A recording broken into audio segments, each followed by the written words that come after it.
Buenas tardes a todos y a todas. Bienvenidos y bienvenidas a la clase de hoy, que es una clase de discusión, de diálogo, sobre la conferencia que nos dio la profesora Laura Álvarez en la clase pasada, acerca de los feminismos y su relación con la filosofía como posible marco teórico, conceptual, perspectiva de trabajo y de investigación. Vamos a proceder de esta manera. Yo creo que lo más sensato sería que la misma profesora Laura llevara la coordinación de la clase para hacerla más ágil, y ella también moderara la discusión. Y por supuesto, si tuvieras, Laura, algo que agregar con respecto a lo que la vez pasada dijiste y que tuvimos esos problemitas técnicos, si fuera necesario, entonces, recoger o sintetizar o hacer como una especie de recapitulación, lo que quieras.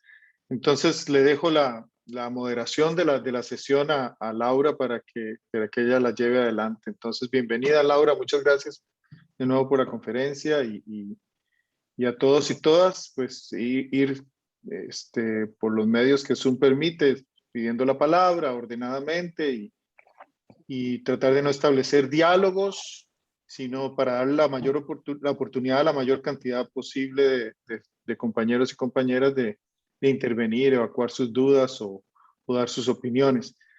Bienvenida, Laura.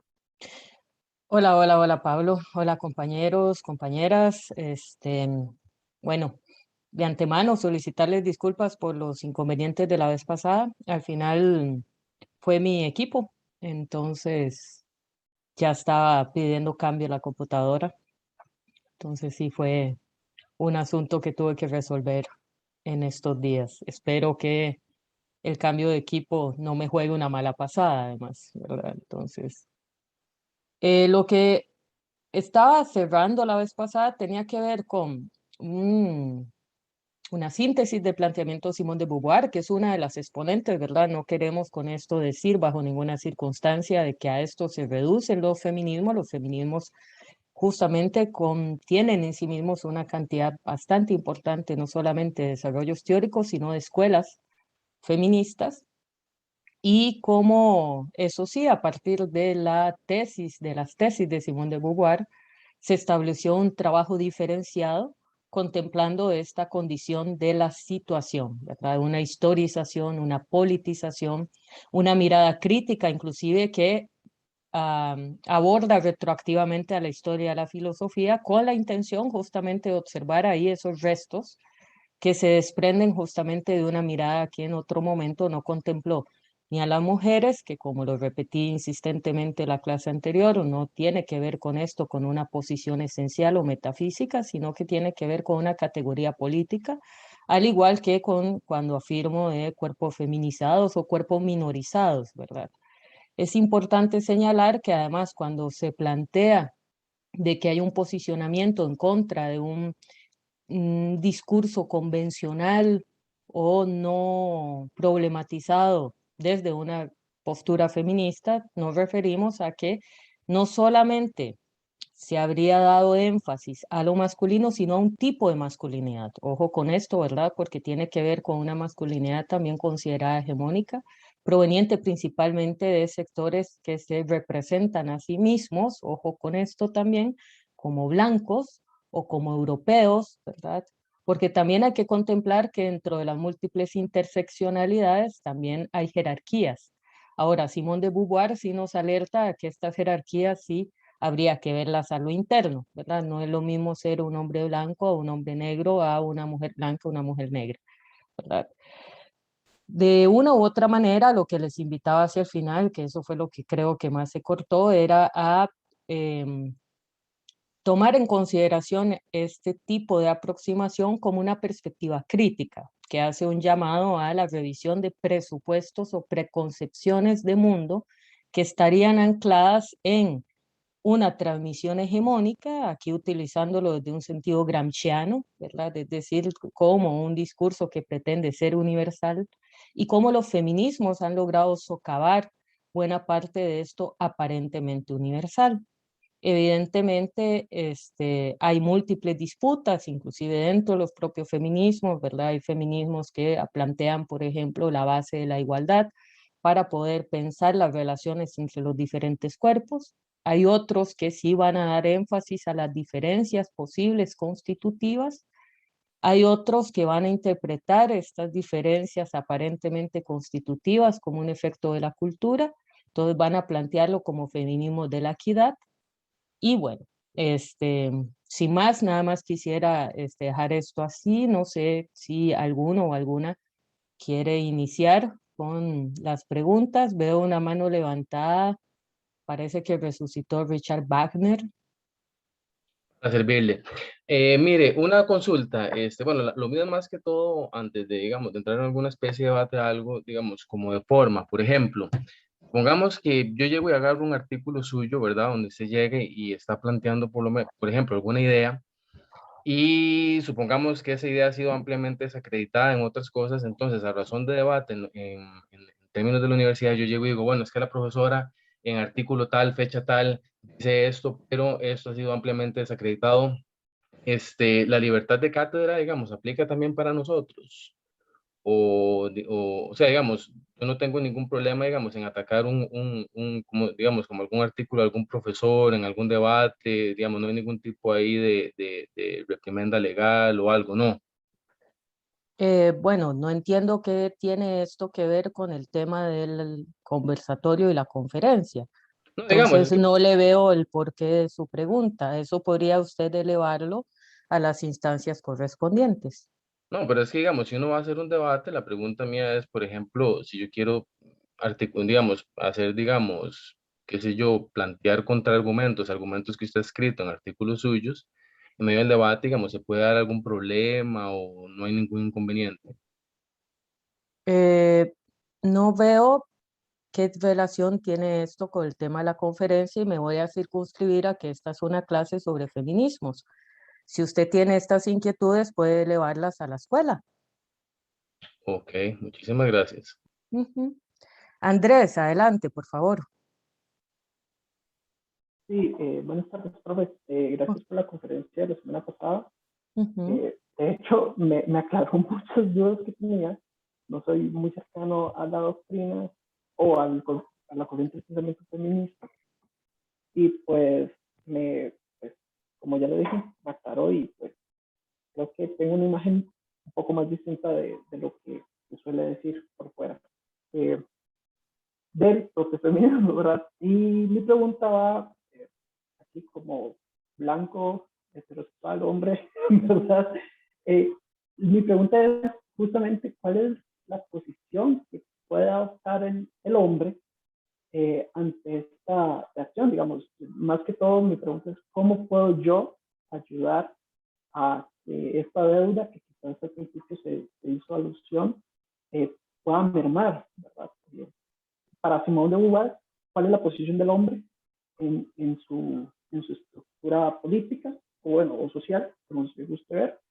Y qué otros feminismos proponen, qué otras visiones tienen al hombre, porque creo, si no me equivoco, hay concepciones donde el hombre puede ser aliado o puede ser feminista también.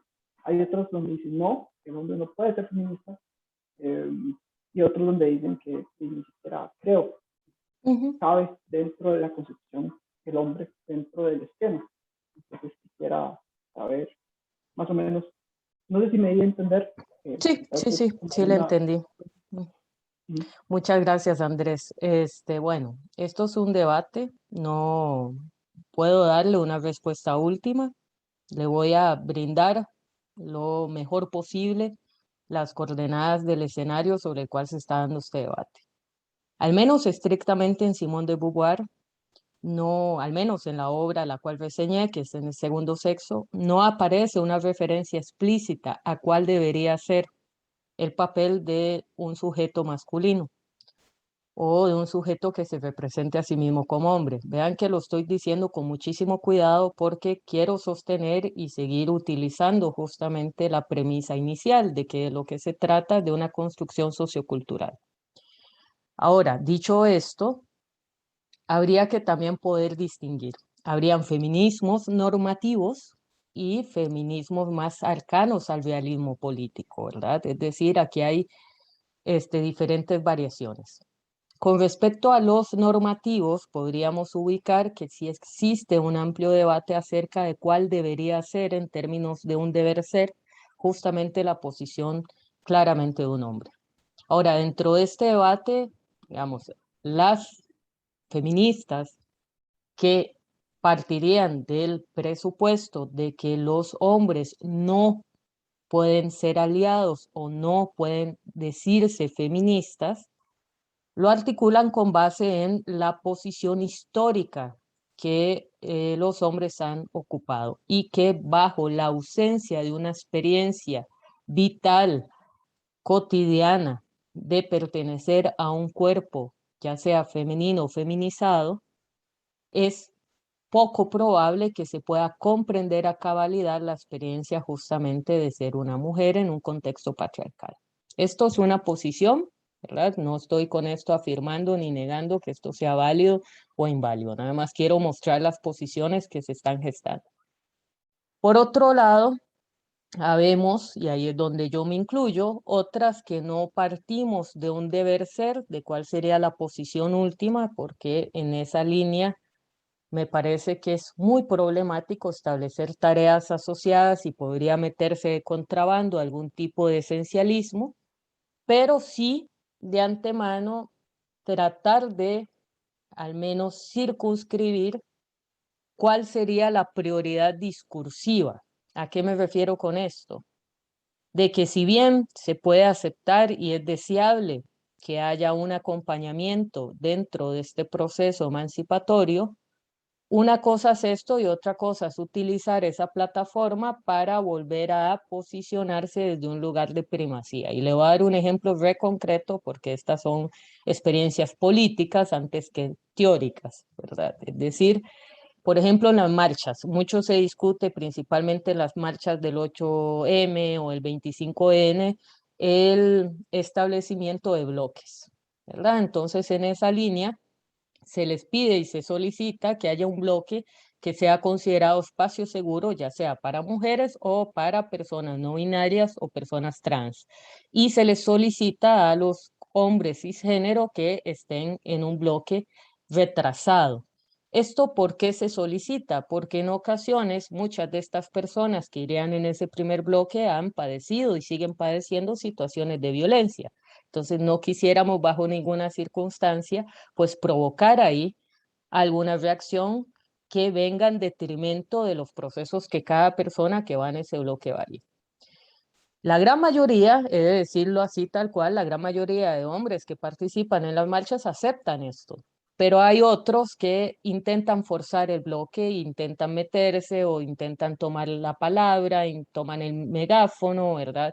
Y lo que terminan haciendo es justamente utilizando como palestra unas demandas y un movimiento que claramente no les interpela directamente.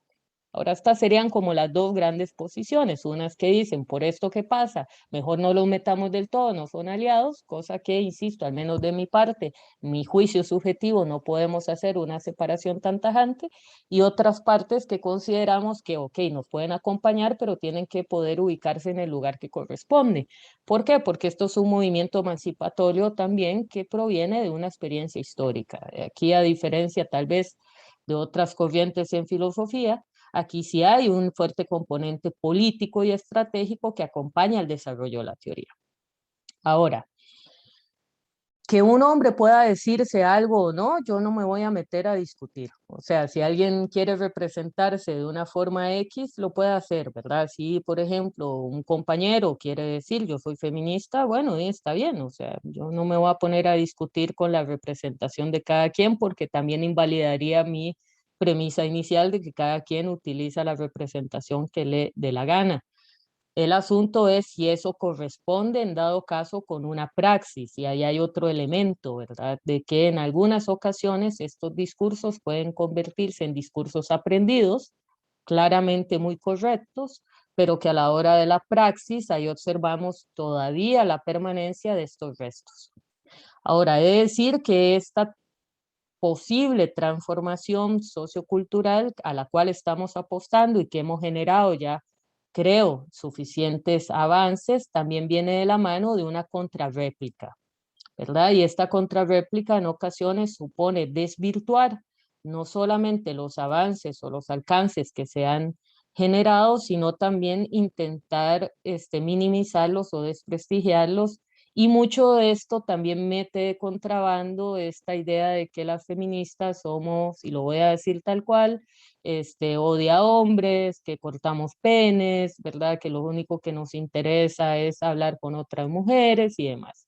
Hay todo un trabajo de acompañamiento que se ha gestado desde los feminismos hacia, por ejemplo, la construcción de nuevas masculinidades, que es así como trabaja, y aquí hay un tercer elemento, que se les ha solicitado a los hombres o a las personas que se representan como hombres, en dado caso, que si quisieran acompañar, y con esto cierro su última pregunta, pasa mucho también por la organización entre hombres, que entre hombres se sienten a debatir, que se sienten a discutir, que traten de reconocer justamente esta hermandad que hace que se protejan en muchas ocasiones cierto tipo de actos. ¿A qué me refiero con esto?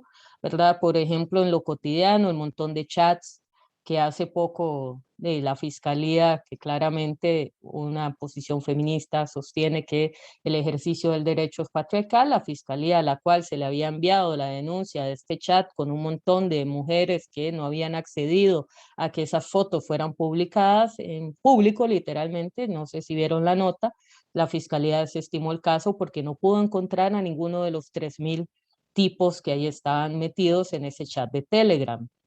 O, por ejemplo, cuando hay acusaciones de acoso sexual y que hay otros colegas u hombres que podrían estar ahí atentos y que saben de la situación y que no dicen nada. Entonces, mucho de lo que les decimos es que acompañen también al proceso de denuncia, que acompañen también al proceso de escucha y que sepan justamente escuchar ante todo lo que nosotras, las poblaciones no binarias y las personas trans tengan por decir. Creo que eso es lo que podría más o menos dibujarle de una forma también muy general, y en este caso no pasado solamente por una reflexión teórica, sino por una reflexión política, porque en todo momento hay que recordar esto: los feminismos tienen, por decirlo así, esta doble condición, ¿verdad? Es decir, son una propuesta teórica, pero a la vez es una propuesta política. Vamos a ver el chat, porque veo que escribieron varias cositas acá. Jean Paul, ya voy a ir leyendo. Es que depende de cuáles, digamos, hay, tal vez la palabra tutelaje no sea la más adecuada, porque, bueno, podría ser leído como tutelaje en el entendido de una cierta patriarcalización muy paternalista, ¿verdad? Es que ustedes deberían de hacer esto. Nunca falta, o sea, en serio les digo, es un poco molesto, nunca falta alguien que llegue y le diga a una que es cómo tiene que llevar su lucha. Por eso este anglicismo, el famoso mansplaining, ¿verdad? Que es bastante constante, de que una no puede desplegar un argumento porque le están interrumpiendo, que de repente, por ejemplo, no sé, casos sonadísimos como científicas, no sé, de la NASA, que escriben algo en sus redes y nunca falta algún alumbrado o iluminado que trata de explicarle a esas científicas cómo hacer su trabajo, ¿verdad? Citándolas a ellas mismas, pero como no viene el nombre de pila, nuevamente hay el problema del APA, piensan que es otra persona. Hace poco en las Olimpiadas, no sé si vieron que la ganadora del tiro, de una de las competencias de tiro, estaba disparando con una sola mano, o sea, la técnica, y se le metieron un montón de tipos que no sé si tendrán, yo fijo, sé que no, pero quiero dar imagen de la duda, que tendrán experiencia con el deporte, le empezaron a decir que así no se dispara, ¿verdad? De que le va a coletear el arma, cosas de ese tipo, y la tipa ganó un oro. ¿verdad? Entonces, es un tutelaje, pero a la vez es una pretensión no solo de infantilizar, sino también de menospreciar el saber. Este lugar que Simón de Beauvoir otorga, ¿verdad? Que no seríamos ni tan siquiera un sujeto a reconocer, sino que siempre estaríamos en carencia y en falta dependiente de esta mirada y aprobación masculina. Eso Sí. que usted está diciendo, digamos, de lo que yo puse y que usted está describiendo, yo lo entiendo así, digamos. Yo he hablado con muchas feministas que tienen esa perspectiva de que el hombre no puede ser feminista sino aliado.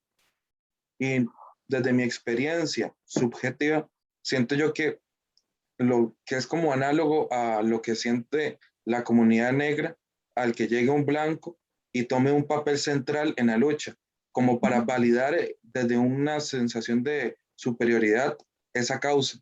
Entonces, ellas se enojan por ese sentido, pero no sé, a veces es como contradictorio el hecho de tratar de vincular las dos cosas. Por un lado, que la mujer sea el papel central en su lucha de la mujer por convicciones de ellas y que la causa en sí está tratando de no discriminar a nadie. Entonces, se está discriminando y no se está discriminando.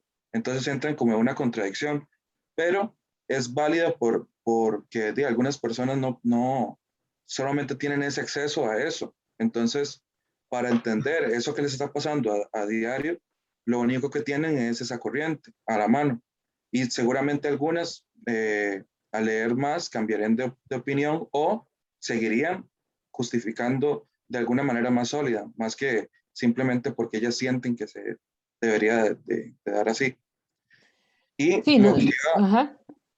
no, profe, después hago la segunda pregunta. Es que tengo dos preguntas. Sí, nada más déjame hacer una acotación con esto.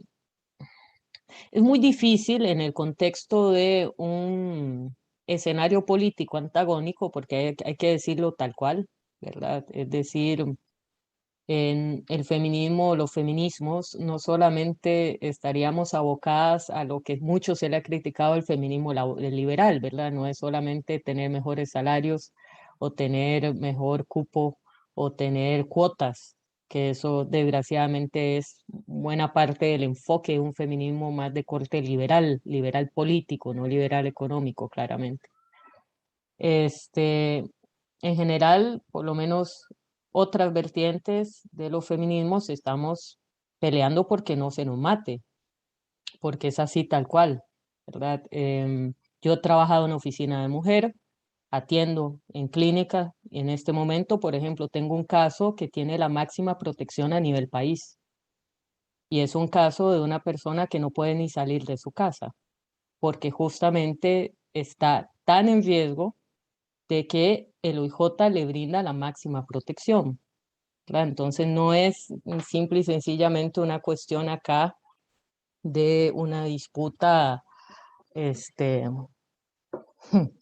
que sea solamente de cierta presencia pública. Estamos hablando de un contexto de vida o muerte. En muchas ocasiones, cuando algunas tal vez reaccionamos, y me incluyo porque me he visto ahí, reaccionamos tal vez un poco con más enojo, con más ira, es porque las circunstancias lo ameritan, ¿verdad? Entonces, algunas veces, algunas de estas chicas tal vez podrían decir, no, yo no quiero ver un tipo nunca más en mi vida en una marcha. Yo no voy a juzgar eso de antemano, ocupo saber cuál es su historia, ocupo saber cuál es su contexto, porque evidentemente, como les he dicho, tiene que ver con la gestación de espacios seguros. Y ustedes no podrían saber cuál es la magnitud del daño y del sufrimiento al cual se han visto expuestas. Y por lo tanto, tampoco podrían con esto dar un juicio ni valorar el por qué se toma una decisión X. Por eso acá de lo que se trata es de abrir la escucha antes que decir se debería hacer de una forma o de otra. De mi parte, puedo decir que si bien no estoy de acuerdo con que los hombres se pongan al frente, tampoco estaría de acuerdo en establecer un criterio normativo excluyente. Por eso mismo que usted plantea, Jean Paul, o sea, tampoco de aquí se trata hacer un mecanismo de inversión de la exclusión. pero sí se trata de establecer cuáles son las formas bajo las cuales podemos crear trabajo colectivo, y eso supone también el respeto a cuando se solicita un espacio seguro con determinadas personas. Yo creo que con esto podría yo dejar más o menos establecido de que en el fondo de lo que se trata es de un análisis particular, ¿verdad? Porque yo no podría decir de antemano aquí una norma universal de cómo lidiar en estas situaciones, sino en los escenarios particulares. E insisto, por ejemplo, en espacios políticos, que son de lo que estamos hablando, porque vean que no estamos discutiendo propiamente teoría, sino de estrategia política. En los espacios políticos también hay que ver la historia de esos espacios políticos. Y al menos dentro de lo que yo sí he estado, que he estado durante muchísimos años colaborando con organizaciones feministas, las decisiones de los últimos años han ido marcadas, ¿por qué? Porque han habido intentos de protagonismo, intentos de tomar la palabra, y en lugar de hablar con, se habla por. Y eso es una distinción que debe ser crucial. El que quiera acompañar, que hable con nosotras, no por nosotras, ni que diga cómo las mujeres tenemos que organizarnos, ni cómo debemos llevar nuestras luchas, y ni mucho menos cómo debería ser los feminismos, ¿verdad? No sé si con esto le contesté, Jean Paul. Sí, digamos, de hecho, plantea un escenario más racional para entender lo que está pasando a través de lo que está diciendo, por ejemplo, una feminista que no quiere que un hombre esté a la par de ella en una marcha. O sea, no es porque simplemente intrínsecamente odia al hombre, sino es por la historia detrás del sujeto. Yo entiendo eso. O sea, Es eso mismo. lo que iba a decir yo también es aterrizarlo a un caso y tratar de identificar desde esa perspectiva cómo debería actuar esa persona. Que es, hay personas que ven que a las mujeres solamente pueden ser feministas si son mujeres, ¿verdad? Ahora, hay mujeres que piensan que solamente pueden ser feministas las mujeres que son nacidas como mujeres por, por una construcción, una perspectiva biológica. Ahora, hay mujeres que reniegan del hecho de ser mujer por la identidad que tienen y hacen una transición a ser un hombre trans, ¿verdad? Ahora, el aborto, dicen que algunas personas dicen que solamente las mujeres pueden hablar del aborto, porque solamente las mujeres pasan por ello. Por eso, hay otras que dicen que no, que son los cuerpos gestantes. O sea, todas las que tengan probabilidad o posibilidad de tener un bebé son las que tienen que hablar del aborto. Ahora, ¿dónde está enmarcado el hombre trans, que sería un cuerpo gestante, pero reniega de su lugar como mujer en la sociedad, desde esas tres perspectivas feministas? Muchas gracias, Jean Paul. Voy a aprovechar para contestar también de pasada lo de la pregunta de Leonardo. Muchas gracias, porque él me pregunta sobre Judith Butler. Entonces aquí me permite empalmar un poco la respuesta que le podría dar a Leonardo acerca de cuáles han sido los aportes de la teoría feminista de Judith Butler y lo que usted está discutiendo, lo que está planteando. Judith Butler es una autora que va a tomar los insumos, evidentemente, Simone de Beauvoir, ahí hay una clara línea de transmisión, y va a tomar esta premisa de que lo biológico no es destino para poder abordar no solamente cómo referirnos, y esto hay un texto maravilloso de ella que se llama Sobre los fundamentos contingentes y la cuestión del feminismo, cómo referirnos con relación a una categoría tal como mujer, y cómo a través de sus libros, El género en disputa y deshacer el género, ella va a proponer esto, en pocas palabras: el sexo y el género son construcciones socioculturales. ¿Esto por qué? Porque el poseer una determinada característica sexual no implica necesariamente una representación de ese tipo, en primer lugar, y segundo, de que claramente, inclusive, lo va a plantear así Judith Butler, el mismo uso de categorías binarias es histórico, ¿verdad? Y de esto hay muchísimos ejemplos.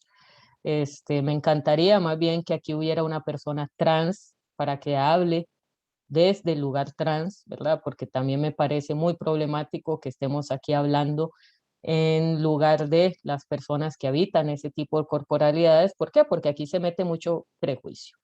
Y dentro de esto también hay que historizar, hay que ver otras formas culturales. Por ejemplo, en México, en Oaxaca en particular, existe desde hace cientos de años la presencia de lo que ellos denominan un tercer género, en Tailandia también, en la India también. Es decir, esta cuestión de que solo habrían hombres y mujeres, penes y vaginas, es una cuestión también histórica y Butler también lo refiere así.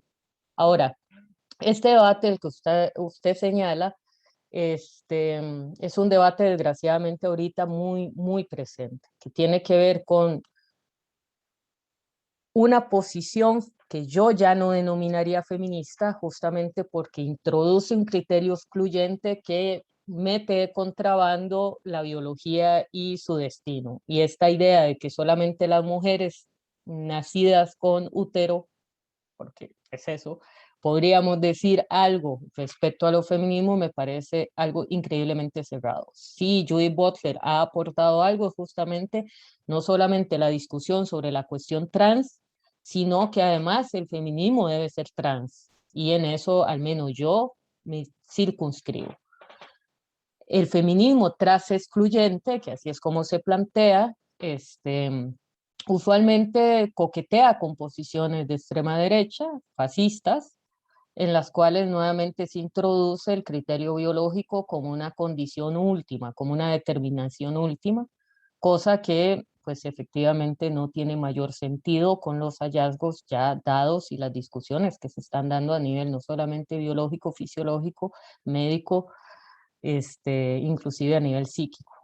Ahora, con respecto a lo del aborto como tal, yo soy de las que considero que son los cuerpos gestantes los que pueden decir algo al respecto. Y eso incluye hombres trans, que me parece que tienen toda la capacidad y toda el derecho a opinar, porque su cuerpo permite eso. Entonces, en dado caso, si hay que discutir acerca de esto, sí, con cuerpos gestantes. ¿Por qué? Porque hay cosas tan aberrantes como violaciones correctivas, por ejemplo. Entonces puede haber una persona, un hombre trans que se ha sometido a un terrible acto de violencia moral como una violación con pretensiones correctivas para que sepa lo que es ser mujer, y ese hombre puede ser justamente de objeto de embarazo y es un hombre trans, ¿verdad? Y ni qué decir en dado caso para personas que se consideren bisexuales o pansexuales, es decir, aquí hay múltiples combinatorias. Yo creo que eso es lo que termina escandalizando a más de uno, ¿verdad? De que aquí lo que hay es multiplicidad y no habría una posición esencial. Ahora, todo aquello que para mí introduzca un criterio de exclusión radical, pues se debe combatir a nivel teórico y a nivel político. A nivel teórico ya hay muchísimos avances sobre esto, hay muchísimas discusiones, usted mismo las ha traído a colación, ¿verdad? De que no se trata acá de un reduccionismo biológico, pero también pensar cómo en una cierta perspectiva que es mal denominada feminista, se reintroduce un criterio biológico para poder establecer quiénes sí son sujetas del feminismo, me parece sumamente problemático. Porque de fondo, ¿quién autoriza a quién? O sea, la pregunta acá es ¿quién autoriza a quién para dar una última decisión o una última conclusión o determinación de qué puede ser cada sujeto con el cual nos estamos relacionando? Eso éticamente es nefasto. Además, usualmente las posiciones trans excluyentes también coquetean con posiciones abolicionistas y eso también pues introduce ahí un componente moral que me parece terriblemente problemático. Claramente acá la exposición viene marcada por mi posición política, pero lo dije desde antemano, en ningún momento los feminismos van a caer en esa ingenua posición que ya todos y todas sabemos que es muy ingenua, de la pretendida objetividad como a un recurso que estaría ajeno a la historia o a la política. Les recomiendo bajo esa línea ir a leer El orden del discurso de Michel Foucault, ¿verdad? Para poder justamente tener claro las relaciones que se gestan entre saber, la ciencia y la política. No sé si ya con eso le contesté, De redondeé un hecho, poquitillo lo de Judith Leonardo. Butler y, Judith Butler y Foucault son como influencias de Paul Preciado, donde estaba sacando la lectura. Entonces sí está muy bien que me haya dicho los dos autores. Sí, Y una, sí, y, un- adelante. y una cosa más, era un comentario que usted al principio decía que, creo que estoy parafraseando, enajenando la plusvalía de la mujer, o sea, enajenando la plusvalía de su fuerza laboral eh, en el cuido. O sea, yo entendí como que a la mujer, aparte de trabajar, se le tiene que dar por sentado el hecho de que tiene que cuidar a la gente. Entonces, si no lo hace, sí se le critica, y si se lo hace, no se le paga y no se le da el lugar que le corresponde como un trabajo. Sí, Eso es. digamos, acá ya estoy intentando recordar porque eso fue un poco lo que planteé la vez pasada. Silvia Federici va a enfatizar en literalmente las horas de cuidado y cómo eso tiene un correlato económico. Es decir, les dije la vez pasada que ya está, eso lo pueden encontrar en The Chronic of Journal Education, que eso está en Facebook. Clarísima las estadísticas, ¿verdad? En el momento pandémico, los académicos hombres han producido más, las mujeres menos. ¿Por qué? Porque hay una recarga en el cuidado y eso significa horas, ¿verdad? Se pregunta muchísimo cuántas horas dedican para, por ejemplo, limpiar la casa, hacer la comida, el peso mental, también esto lo trabajamos mucho en ciencias sociales, la carga mental del cuidado, ¿verdad? De que cosas así como quién sabe cuándo tienen que pagar los recibos, quién sabe cuándo se tiene que comprar el diario, quién está atenta, por ejemplo, a que las cosas estén funcionando dentro del espacio del hogar. Federici dice, ahí hay un nivel de monto laboral no pago, ¿verdad? Es decir, horas de trabajo que se pierden y que son productivas porque permiten justamente el ejercicio productivo en otra parte. Eso por un lado. Y segundo, con relación a cuándo esta condición, digamos, se exacerba, por ejemplo, en términos de mujeres profesionales, que nuevamente bajo la carga mental, y eso se lo digo que es tal cual todavía, ¿verdad? Es decir, yo en mi consulta puedo recibir gente desde estudiantes hasta personas con poca escolaridad, personas con muy alta escolaridad.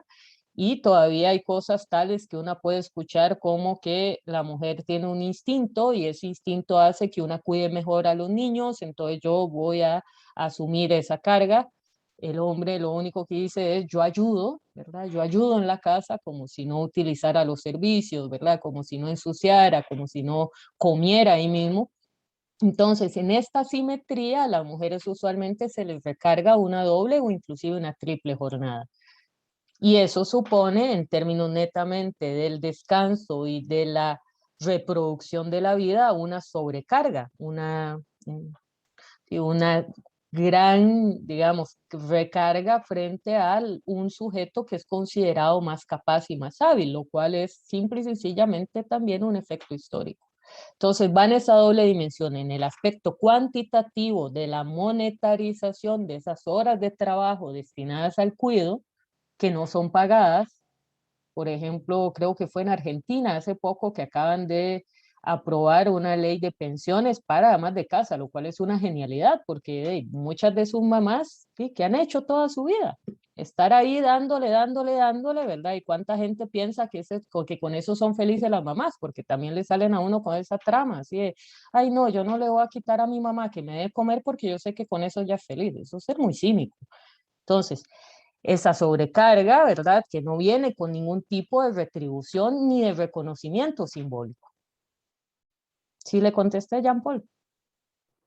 Sí, profe, muchas gracias. Con gusto. Voy a revisar lo que me puso Shannon antes de darle la palabra a Marco, a Byron y a Aaron. Denme un segundo. Shannon nos cuenta el uso del patriarcado. Ajá. Exacto, un poco lo que decía, ¿verdad? Que esa es una posición bastante molesta, que nos dicen cómo deberíamos hacer. También esta idea de la protección, ¿verdad? En ocasiones, pues, por algo el dicho sigue estando presente. Buenas intenciones está empedrado el camino del infierno, ¿verdad? Entonces, también dentro de la construcción sociocultural de los mandatos asociados a un cuerpo determinado, algunos hombres podrían pensar que están siendo protectores y no necesariamente machistas, pero esos son los micromachismos, y justamente al final de cuentas terminan también evitando un proceso de subjetivación o un proceso de decisión. ¿Por qué? Porque tratan de imponer, y en eso estoy de acuerdo con Shannon. Exacto, al final de cuentas habría que pensar justamente en estas dimensiones. Me parece muy bien que llame justamente a las categorías de protección, de cuidado, de amenaza, ¿verdad? De cómo plantearnos esto. Un caso que fue bastante ilustrativo para pensar esta relación, no sé si recuerdan que hace unos años hubo un feminicidio en Tortuguero, una turista, no recuerdo si era española o mexicana, ¿verdad? Y que se ubicó al feminicida y era una persona extranjera, era un tipo extranjero, un nicaragüense. Entonces, a partir de eso hubo como una suerte de revuelta de los hombres de la localidad Tortuguero, ¿verdad? Intentando salir a manifestarse en contra de eso.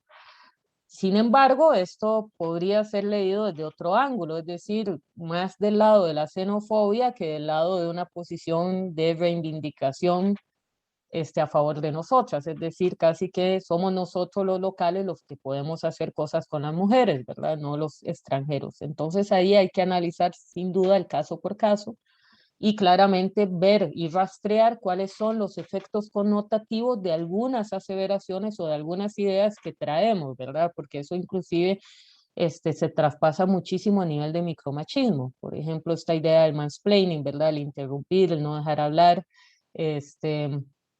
el decirle a las mujeres cómo tienen que llevar su feminismo, cómo tienen que pelear estas disputas que cada rato surgen en redes. Esas no son las formas. Entonces, ¿cuáles son las formas, verdad? Y lo mejor de todo es que no son las formas, dejan de tener relevancia cuando, no sé, hay un partido de fútbol y salen un montón de tipos enojados, ¿verdad? A rayar y a despedazar carros porque perdió, no sé, estoy pensando, no sé, en el clásico, o sea, si hubiéramos estado fuera de pandemia, probablemente hubiera habido un poco de destrozos ahí por parte de los liguistas. Pienso cualquier cosa, ¿verdad? Pero creo que el ejemplo está claro. Diego plantea este no reconocimiento como otra, ¿cómo comprende el concepto de alteridad? Muy bien, esa es una muy buena pregunta. Justamente ahí, Simón de Beauvoir nos estaría señalando de que estaríamos más allá inclusive de la alteridad, porque ni tan siquiera tenemos el reconocimiento de un otro como un otro distinto, es un otro menos, ¿verdad? Está dentro del esquema minimizado, ¿verdad? La otra no sería un otro aún en el sentido de una alteridad, porque una alteridad implicaría reconocerle cierto grado de agencia o cierto grado de conciencia reflexiva. Entonces, en esa línea no sería estrictamente una alteridad, sino algo que estaría en una posición inferior.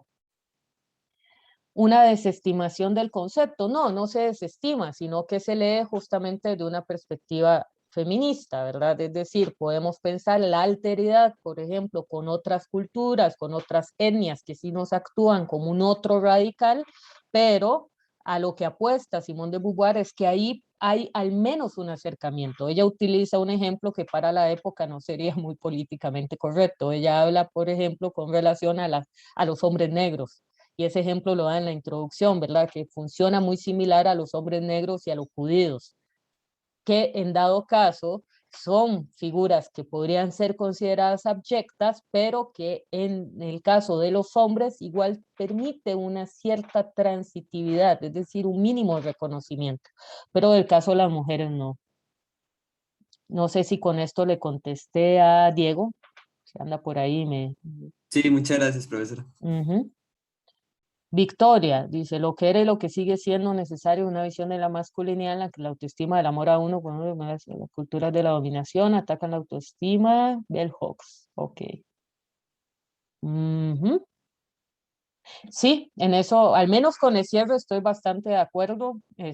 Tal vez por mi formación en ciencias sociales no soy muy fan del concepto de autoestima, pero eso nos llevaría a otra discusión.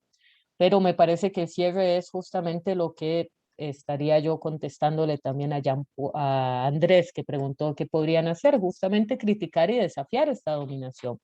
Hoy vi un post en una página de Facebook que justamente copiaba una denuncia que hizo un hombre, que era, vamos a ver si me la encuentro para leerla tal cual y no parafrasear. Es una página, vamos a ver, considerada de izquierdas y sí, se llama Resiste Costa Rica, por si alguien lo quiere buscar, eso lo pusieron hace unas 9 horas. Dice un testimonio, voy a leerlo tal cual, entre comillas, abro. Soy hombre y no voy a nightclubs ni a despedidas de soltero donde hay prostitutas y explotación sexual.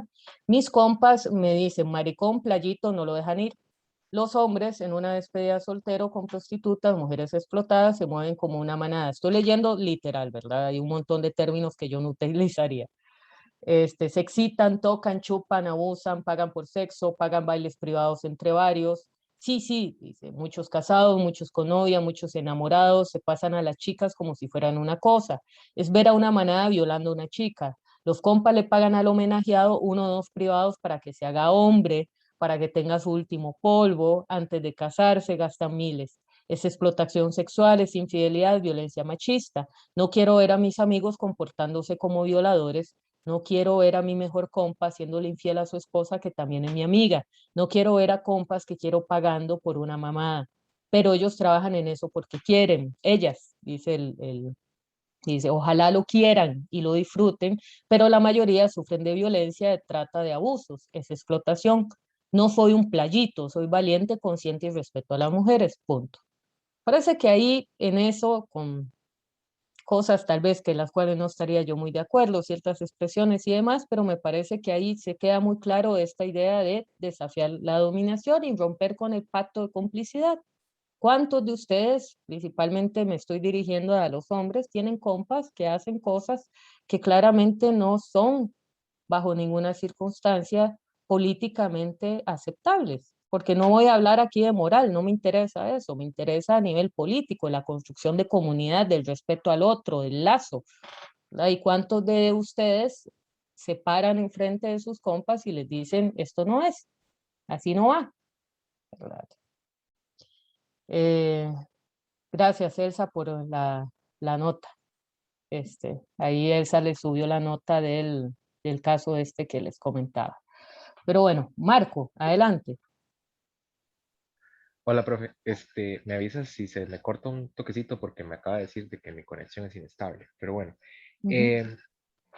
me surgieron 2 dudas y comentarios ahí como que cuando estabas hablando, y uno es sobre de que si un hombre puede o no puede denominarse con el término de feminista, sino que se le daría con el término de aliado o así, ¿verdad? ¿Qué pasa con el caso en donde un hombre no tiene una actitud que pueda ser denominada machista, pero tampoco feminista? O sea, es decir, como que está entre ambos y con ninguno. Es como que sin poca agencia tiene. ¿Qué opinarías de eso? O sea, no hacen ningún mal, pero tampoco ningún bien.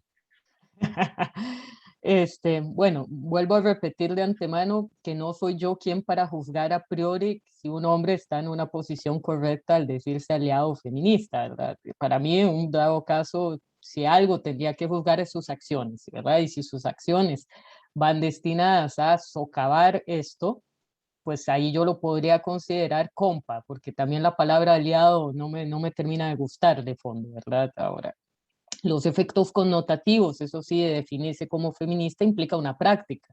También por eso puedo también entender muy bien y comprender muy bien a las mujeres que rechazan que un hombre se diga feminista o se diga aliado. Lo que pasa es que en muchas ocasiones, y de eso hay muchos memes, además hay un personaje súper chistoso que lo pueden encontrar en Facebook que se llama Nacho Progre. Y Nacho Progre justamente es un muy buen ejemplo de cómo habrían ciertas posiciones que se pretenden definir como aliadas, pero que en todo caso lo que hacen es nada más un uso instrumental del mismo.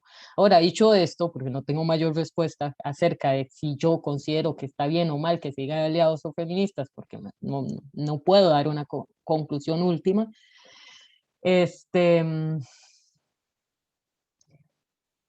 con respecto a esta pregunta de si no es machista, pero no se representa como feminista, como que estaría ahí, lo que le puedo contestar es lo que le contestaría a cualquier persona que se defina como de centro. eh, Asumirse sin posición es de antemano ubicarse del lado de la opresión. Y aquí estoy parafraseando a, ay, se me está yendo el apellido, alguien que me ayude, a un pensador afrodescendiente, a ah, se me fue, ahorita me acordaré, pero no sé, cuando a mí me salen como de que ni aquí ni allá, ¿verdad? Como ese jueguito de casi que un poquito más sería así como ni izquierda ni derecha, o sea, ni machismo ni feminismo. O sea, me parece que al final le terminarían, no es Fanon, este, anda por la época, ¿verdad? Vamos a ver, voy a buscarlo por acá, porque esto fijo me sale en internet,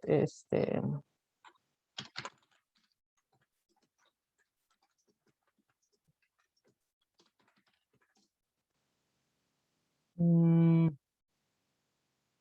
no lo encuentro, pero bueno, ahorita me llegará al pensador. Pero eso es lo que podría decirle ahora. Evidentemente me están preguntando cosas que me interpelan a mí muy directamente, ¿verdad? Esto teóricamente no está en ninguna parte. Sí, sí. Ujú. No, y la otra sería de que cuando hablaste del aborto, de Gracias, que, Gerald. Es Desmond Tutu. Gracias. Ujú. sí, cuando hablaste del aborto, dijiste que solo las personas que tienen la capacidad de gestación podrían tener un criterio acerca de ello. Eh, en el evento supuesto de que, bueno, hubo un hombre que pudo, o un ser humano que tiene la capacidad de producir espermatozoides, que dio la posibilidad de esa gestación, pero por ciertas circunstancias que puedan estar pasando en esa relación, pudo no haber sido una violación, puede hacer de que ella no lo quiera o él sí la quiera, el bebé, ¿verdad? Este, entonces, ahí en ese caso, ¿qué se haría cuando por ejemplo, la mujer dice no quiero tenerlo o sí quiero tenerlo y el hombre puede estar en la responsabilidad de cuidar el bebé, pero está en desacuerdo con la mujer? No sé si me voy a explicar. Sí, claro, porque es un caso que es muy usual que lo ponen siempre en discusión cuando estamos abogando por el derecho a decidir. La respuesta que se suele dar es así de directa, y que ese hombre que quiere tener hijos se busque una mujer que quiera tener hijos. Ok, sí. ¿Y por qué? Porque aunque ustedes puedan decir, no sé, me hago cargo, todo lo que ustedes quieran, el costo netamente fisiológico de un embarazo y las cargas, no solamente de transformación corporal, sino psíquica, por la cual pasa un cuerpo gestante, no pueden en este sentido ser omitidas, ¿verdad? Entonces, si en este caso hipotético, este hombre dice, yo quiero tenerlo y la mujer no, pues la mujer tiene todo el derecho de decirlo porque es su cuerpo. Eso lo pueden ver bellamente desarrollado en un texto de Jarvis Thompson que se llama En defensa del aborto, y ahí aparecen una serie de experimentos mentales muy ilustrativos para poder comprender por qué de lo que se trata es de la autorización de utilizar el cuerpo para poder sustentar la vida de otro cuerpo. Y si se da cuenta, ahí se estaría pasando por encima, porque el experimento mental de Thompson, lo voy a resumir, es mucho más complejo, pero es este escenario. Imagínese que usted se pegó la fiesta literalmente y llegó de madrugada y no se acuerda, y entonces amanece al otro día con un violinista pegado a su riñón. Dígase que usted está haciendo la labor este, de riñón, ¿verdad? Porque si no el violinista, si mal no me equivoco, parecería una falla renal fulminante, ¿verdad? Entonces, solamente usted, porque solo usted lo puede cuidar, ¿verdad? Entonces, Jarvis Thompson empieza a discutir, bueno, ¿qué significa eso, verdad? de tener a alguien pegado literalmente a la espalda, que eso puede implicar inclusive embarazos de alto riesgo, implica reducción de movilidad, o sea, la libertad se va al carajo, y todo porque a usted le dicen además que ese violinista es el mejor violinista del mundo y hay que mantenerlo vivo. Entonces Jarvin Thompson se pregunta, ¿usted autorizaría eso? Es exactamente el mismo principio.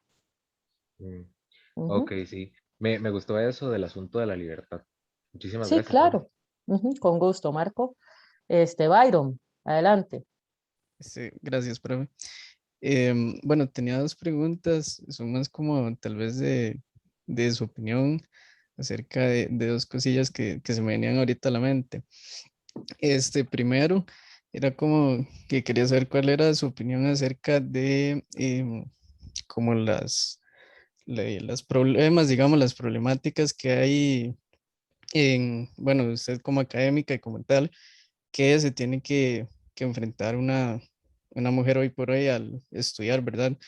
Particularmente una carrera de letras, porque se han hecho muchos debates, ¿verdad? Y dentro de la misma U, como este, de si hay o no hay una estructura sexista en la academia, ¿verdad? Y demás, pero dime, me generaron bastante curiosidad porque eran como conferencias y así, presentaciones de libros, pero ya son de hace varios años y me gustaría saber cómo es su opinión actual sobre eso, como qué dificultades todavía piensa que se podrían mejorar como tal dentro de la academia para de que haya una verdadera igualdad, ¿verdad?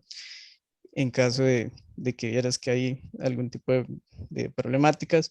Y segundo, me llama o al menos estaba pensando, me llama mucho la atención de que últimamente, principalmente por redes sociales, todos tenemos, bueno, voy a poner este ejemplo, no quiero estereotiparlo, no sé si es la palabra correcta, pero todos tenemos como quien dice una tía o algún familiar, ¿verdad? Que a pesar de ser mujer, tiene una visión tal vez como muy eh, vaga de lo que es el feminismo, ¿verdad? Entonces pasan publicando como, es que esas chapulinas, eso no debería ser feminismo, ¿verdad? Y pasan como estas imagencitas de algunas otras mujeres de hace siglos, ¿verdad? De que eso debería ser feminismo real, de que las personas de ahora solamente andan rayando, vandalismo y demás, ¿verdad? Entonces, como, ¿qué manera podría tener el movimiento? ¿Consideras que podría tener el movimiento como tal para deconstruir como esas barreras en el pensamiento de muchas mujeres que tal vez por falta de información, de conocimiento o o digamos que le han tergiversado el pensamiento acerca del feminismo, este, se puedan tomar en cuenta para deconstruir esos ideales que claramente no tienen ni pies ni cabeza. Y gracias. Muchas gracias, Byron. Primero, pues, a ver, hay que tomarlo con mucha calma. La estructura a nivel cultural sigue siendo patriarcal. Han habido esfuerzos importantes por ir a partir de demandas y de mucho pleito que hemos dado, ir transformándola. Puedo decir que tengo colegas que son bastante sensibles, ¿verdad? Es decir, no toda la universidad sería un nicho de hombres despreciables, ¿verdad? O sea, no podría yo sentirme cómoda diciendo esto, pero a la vez sé que persisten muchas malas prácticas, ¿verdad? La pandemia desgraciadamente interrumpió un proceso importante dentro de la U de denuncia, ¿verdad? De estas páginas de me pasó en la UCR, me pasó en la UNA, me pasó en el TEC, principalmente relativas a temas de acoso sexual, ¿verdad? De intercambio de favores sexuales por notas, ¿verdad? O maltrato inclusive. Hay otras facultades que son muy conocidas por el maltrato hacia las mujeres, ya sea porque se les considera incapaces, ¿verdad? Hay todo un movimiento, por ejemplo, de mujeres en ingeniería, mujeres en arquitectura, mujeres en derecho, que han alzado la voz, ¿verdad? Denunciando estas malas prácticas. Desgraciadamente a mí todavía me llegan comentarios de gente que dice que no matricula con profesoras porque somos mujeres. Y eso pasa todavía en filosofía. Entonces, pues sí, todavía hay una dificultad. Otra cosa que desgraciadamente pasa es que no en todos, con esto insisto, no pienso generalizar, pero en muchas ocasiones tenemos que probar doble o triple nuestro saber, ¿verdad? Es decir, por ejemplo, en debates suele ser más común que se cuestionen posiciones establecidas o ponencias o conferencias de mujeres que de hombres. También se puede ver en los famosos paneles de hombres, ¿verdad? Es decir, por ejemplo, hace unos años el Colegio de Abogados había hecho una cosa aberrante, que era justamente hablar sobre el aborto, eran 3 tipos. Pero ¿qué les pasa? O sea, entonces sí, claramente persisten esta serie de prácticas. Ahora, también sé que hay gente que no está de acuerdo, inclusive dentro de los mismos hombres, y que claramente han y están intentando subvertir esto, pero bueno, también nos falta mucho trecho por recorrer.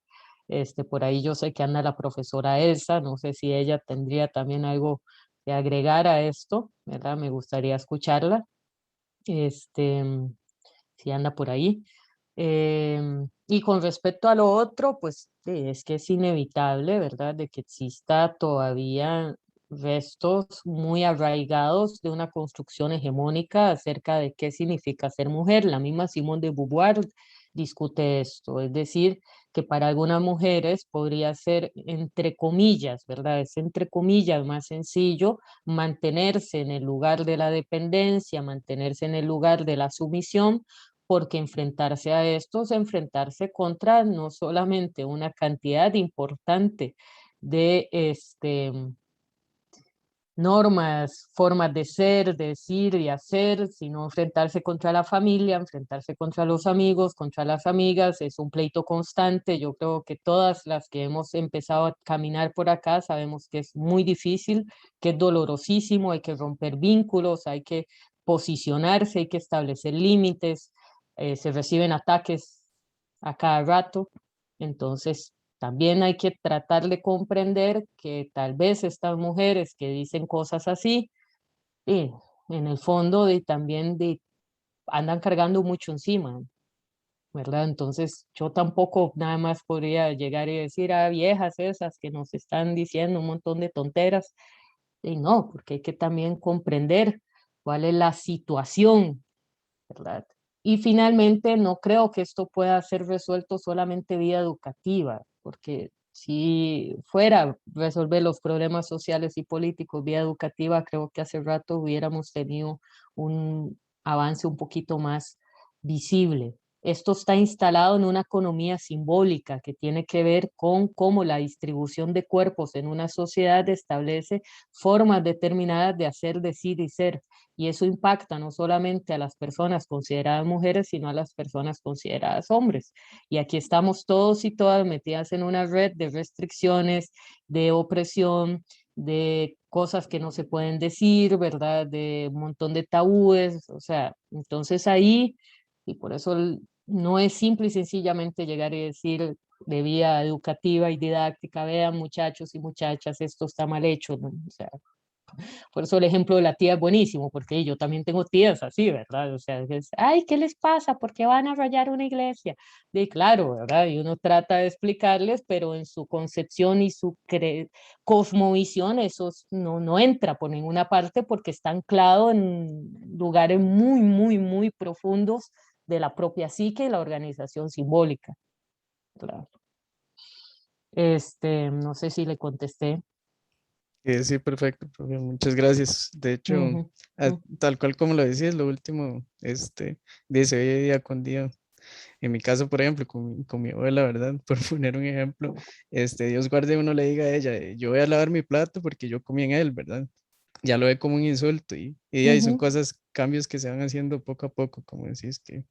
Sí, Pero no, igual sí. como proyecto, eso es un proyecto efectivamente histórico de larga duración, ¿verdad? Es decir, a veces se nos olvida que hace apenas 100 años no nos dejaban usar pantalón, que hace apenas 100 años no podíamos ni tan siquiera votar, que hace apenas 100 años habían unas cuantas mujeres desperdigadas por ahí con formación universitaria, ¿verdad? Entonces, Si bien queda mucho por hacer, tampoco quisiera que esto no implique reconocer lo que sí hemos alcanzado y lo que sigue siendo nuestro marco de lucha, ¿verdad? Y que en esa línea, y pues efectivamente, tampoco se trataría de pensar en una modificación absoluta en un corto periodo de tiempo frente a una institución social, que aquí sí me voy a hacer mano de la sociología, que ya devino tradición y que como tradición justamente pierde la posibilidad inclusive de historizarse y por eso para mucha gente se considera natural. Natural hablar de hombres y mujeres, y los niños son niños y usan celeste, y las niñas son niñas y usan rosado, ¿verdad? Que además es muy estúpido porque en términos de publicidad esos colores fueron adjudicados hasta mediados del siglo XX, ¿verdad? Antes era al revés, pero en fin. Ya. Aaron, adelante. Ahorita le contesto el chat, Nayib. Voy a terminar con las... Buenas tardes, ¿se me escucha? Sí, adelante. Yo quisiera comentar, primero que nada, que sí he experimentado de primera mano, porque yo tengo una amiga trans y hemos hablado largo y tendido sobre muchos temas y a veces me comenta que mujeres le expresan cierto temor de que ella se meta en la discusión del feminismo como tal. Y también diversas ocasiones en que la han excluido por su condición como trans, como sucedió cuando estaba alquilando un apartamento, que no le permitieron volverse inquilina al apartamento como tal. Sí, Entonces, desgraciadamente, Aaron, eso es lo que conversaba hace un rato, ¿verdad? De que existe, para mí, un mal llamado feminismo transexcluyente, ¿verdad? Inclusive hace poco tuve una discusión, un intercambio un poco pesado con justamente una filósofa que planteaba una idea de un cuerpo que es un cuerpo ontológico y por ende prepolítico y prediscursivo. Y bajo esa aseveración, justamente rechazaba cualquier apuesta trans porque consideraba, primero, que era patológico, lo cual está utilizando textos probablemente de mediados del siglo, y segundo, de que había algo tal como una mujer real. Desgraciadamente, Aarón, sí existe esas perspectivas. Habemos muchas que las estamos combatiendo. A mí me parece que los feminismos tienen que poder incorporar las múltiples manifestaciones, porque acá voy a utilizar lo que señala Judith Butler. El hecho de que yo me defina, Laura Álvarez Garro, como mujer, es porque hay un escenario político que me implica definirme como bajo una categoría. Pero sin ese escenario político, la categoría pierde cualquier tipo de presencia. Voy a parafrasear también a Carl Schmitt, tiene que ver con conceptos políticos, esto es un concepto político, y una vez que desaparece el escenario de antagonismo, los conceptos se vuelven fantasmales. Entonces, si ustedes ven, la apertura va hacia la multiplicidad y entender sexo y género como espectros, que cada quien pueda ubicarse donde su deseo así se lo marca, y aquellos y aquellas que estarían de una u otra manera resistentes a este hecho, habría que preguntarse qué le molesta, qué les hace ruido dentro de su constitución para que no permitan que el otro haga lo que quiera.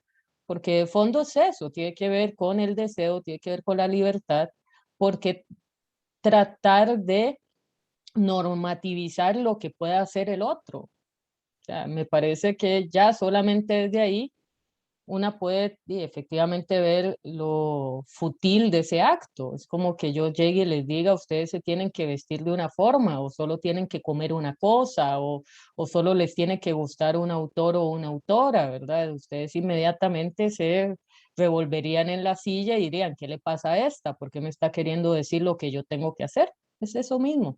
Ahora, desgraciadamente sí, es un debate y estamos dando la disputa necesaria para que eso deje de acontecer, pero al igual que el machismo, pues estos tipos de posiciones son muy difíciles de desmontar porque vienen arraigadas también en preconcepciones relativas a la naturaleza, a la jerarquía, a los atributos, ¿verdad? Tiene que ver con definiciones preestablecidas de algo y claramente también un miedo muy profundo hacia lo que encarne la diferencia, porque lo que encarna la diferencia me hace espejo y me dice a mí, yo también puedo ser diferente. Y eso a algunas personas le abre un abismo. ¿verdad? Le abre un abismo de, ay, ahora ya yo no sé quién soy, ¿verdad? Entonces, frente a eso, reaccionan de forma muy virulenta, muy hostil, ¿verdad? Atacando a alguien que en ningún momento les está haciendo daño. Y también quisiera agregar sobre sus perspectivas de cómo se podría solucionar todos estos hombres que han entrado en una crisis con su identidad, porque se les han planteado un cambio y muchos no logran llegar a términos con ello. Eso Y suena ahí es cuando se muy... van a otros, se vuelven así, vuelven a soy nórdico, entonces poderoso y protejo y varas así. ¿Cómo se podría tratar esto? Esa es una muy buena observación porque claramente también lo hemos percibido desde los feminismos y desde posiciones críticas que justamente comprendemos que todos y todas estamos metidos en el mismo orden y que por ende todos y todas sufrimos las consecuencias. En general, la mayoría las sufrimos las mujeres o los cuerpos feminizados, pero los hombres no están exentos de estas consecuencias. Entonces, ¿qué es lo que hemos llegado a plantear? Justamente lo que dije hace un rato, la organización colectiva entre hombres, que se dediquen ustedes a conversar de estas cosas, porque tampoco nosotras tenemos por qué enseñarles, porque eso supondría reintroducir también un lugar de maternaje y asumirlos a ustedes como incapaces de reconocerse, lo cual tampoco va por ahí. Entonces, de lo que se trata también es de que ustedes puedan discutir y ver estas cosas, ¿verdad? Para que puedan también transitar, porque eso sería, ¿verdad? Un poco caminar sobre estos cambios, porque sí observamos una diferencia muy, muy palpable entre nosotras, que sí estamos organizadas, que tenemos círculos de trabajo, círculos de escucha, ¿verdad? Tenemos algún tipo ya de creación de lazo muy específico, de la cual justamente la población masculina, hombres, no necesariamente han creado algo similar. Ahora, hay iniciativas bastante interesantes en el país hace muchísimos años ya. Yo me siento vieja, pero cuando yo estaba estudiando era muy reciente, emergió el Instituto WEM, que es uno de los primeros institutos que ha hecho trabajo de hombres para con hombres. Ahora, yo sí he visto, inclusive a nivel universitario, estudiantes que se reúnen, no sé qué tan bueno o malo será, no puedo dar juicio, ¿verdad? Pero sé que existe ya colectivos de hombres que están queriendo justamente discutir estas cosas. Me parece que es la única vía, digamos, plantearse justamente cuál es nuestro lugar, qué estamos haciendo, ¿verdad? ¿Cuál es nuestra coparticipación de eso en que nos quejamos? Porque también muchas ocasiones, y esto tengo que decirlo también, pueden haber mujeres que hagan un mal uso de su ejercicio de poder y eso también existe, ¿verdad? Y pueden haber mujeres que se digan feministas, pero que en la práctica siguen pegando cuatro gritos, ¿verdad? Siguen persiguiendo gente. Entonces, pues acá no es fácil, ¿verdad? No es fácil ni para un lado ni para el otro, pero me parece que la mejor vía es justamente la articulación colectiva, ¿verdad? Y el poder hacernos responsables, hacernos cargo de lo que gestamos, ¿verdad? Asumir las consecuencias y apostar por una escucha, porque si no escuchamos al otro, aquí no se logra nada. Shannon, adelante.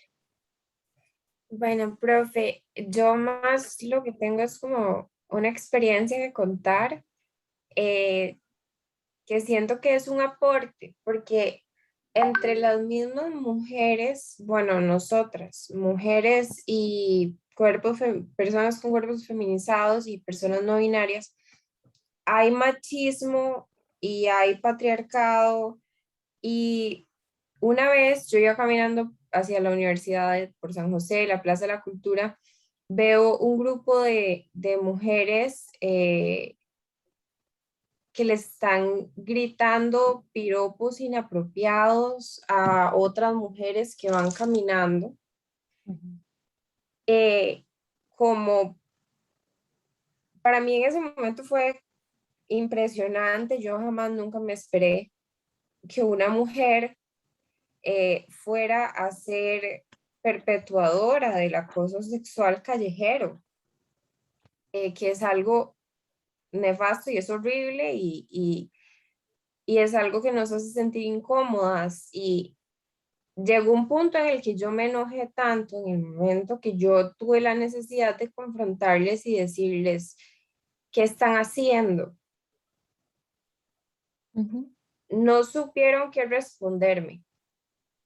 Me respondieron con silencio, pero el hecho de que fueran mujeres perpetuando este tipo de conductas que gracias a todo ya es penalizado, pero es algo que también hay que tomar en cuenta. Se atravesó la gatilla.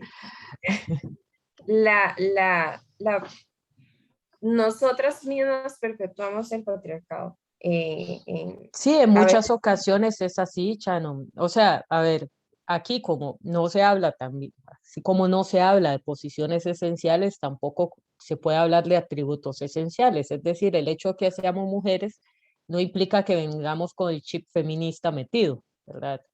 Creo que por eso les decía hace un rato, las que hemos transitado ya por acá, las que hemos reconocido que somos feministas y que estamos haciendo trabajo práctico, constante y cotidiano sobre esto, ha sido un proceso dolorosísimo, porque ha implicado no solo darnos cuenta de lo que nos han hecho, sino de lo que nosotras mismas podríamos y podemos haber hecho antes. ¿Verdad? Creo que acá la clave es la reflexión crítica que nos provoca justamente una propuesta que venga de los feminismos, es esa criticidad que permite que usted pueda ver esto y no excuse, ¿verdad?, a estas mujeres por decir, no, es que como son mujeres no es exactamente el mismo nivel de violencia.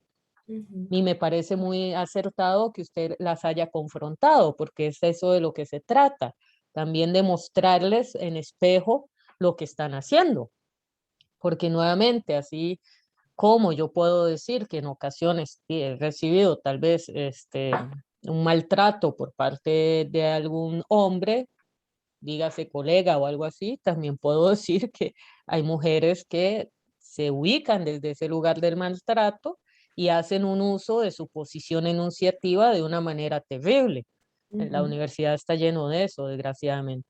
Entonces sí, me parece que no solamente nosotros lo perpetuamos, también todo mundo, ¿verdad? Por eso es que es importante historizar cómo desmontar siglos de organización política, porque esto es un efecto de una jerarquización, insisto, de cuerpos.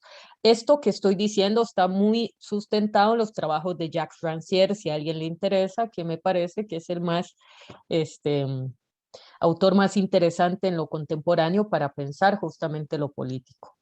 Entonces sí, gracias ahí por la historia y por traer esto a colación. Antes de pasar a los 3 compañeros que faltan, voy a revisar el chat porque hace ratito se está acumulando y mejor quiero salir de eso, ¿verdad? Dice Nayib que hable un poco sobre los mitos, dice, creo que dice algo parecido a que para la mujer, uy, se me fue. Representa el nacimiento como la mortalidad, cosa que le da miedo por trata de apropiarse de la mujer. Ok. No, Simón de Beauvoir aquí más bien está tomando en consideración un análisis de contenido de los mitos, ¿verdad? De cómo los mitos desde la antigüedad, esta doble función, ¿verdad? De la mujer como procreadora también la acerca más a la dimensión de la vida y la muerte. No hay un trasfondo psicoanalítico porque Simón de Beauvoir criticaba mucho el psicoanálisis de la época, principalmente la recepción del mismo, porque en Freud hay claramente algunas afirmaciones muy polémicas e increíblemente machistas, no lo voy a defender de forma absoluta, pero a la vez también hay mucha apertura. En palabras de Elizabeth Ruinesco, Freud era un ilustrado, un conservador ilustrado.